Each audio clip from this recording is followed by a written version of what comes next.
eo amin'izay sehatra ny fampandrosoana izay hatrany dia nivaly polisy anjatony malagasy dia tatsaha avokoa isan'ny sehatra iray ahafahana mitondra ho amin'ny fampandrosoana ny fandrosoana ny sehatry ny fambolena sy ny fiompiana tanjon'ny fitondram-panjakana amin'ny alalan'ny ministeran'ny fiompiana sy ny fambolena araka izany ny ampitombo ny vokabary amin'ny alalan'ny fampiasana masomboly voafantina iarahana amin'ny Africa Rice sy ny FOFIFA mbola vola ravoavy sy tsirra kotorson Aptombo avroeny sy ny vokabary eto Madagasikara hatramin'ny taona 2024 no fanamby apetraka ny ministeran'ny fambolena sy ny fiompiana miaraka amin'ny mpiara-mambonatoka. Niaradahoana ao anatin'ny fanatratraran'izany ny fikamarana tsy miankina Africa Rice izay anisan'ny lehibe amin'ny fikarohana eto Afrika miaraka amin'ny FOFIFA. Ny tena lehibe aminy zany amin'ilay sady anatina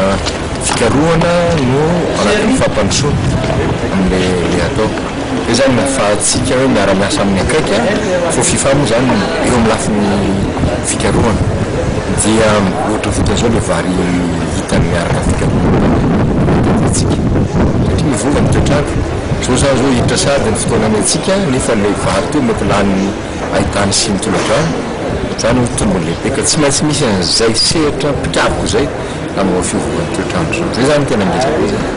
fa roatra ianao hijanona foana amin'ilay volatra amin'izay izay ampiny rano novembre ianao dia efa manetsa sy ny sisa dia iena foana ilay tapamokarina kanefa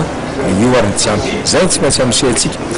mety anontany koa ny olona hoe misy ny Africa Rice mikarakara masomboly misy ny rahantsika mozika misy ny rahantsika misoa misy ny malagasy ihany koa azadiny fa Madagasikara toetanina ny toetrandrona dia tsy mitovy ny atsimo sy ny avaratra ilayntsika zany lafin'ny fikarohana zay izy amin'ny metimety kokoa ireo fitsirihana nofin'ny tany ahafahantsika mametraka an'ireo resaka rano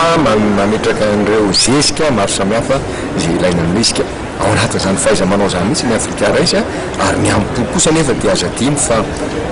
anisan'ny mihinana vary be indrindra ny afrikana indrindra malagasy eto amintsika eto amin'ny Afrika mamokatra vary be indrindra kanefa tsy ampy zany eto Madagasikara ary ny loatra raha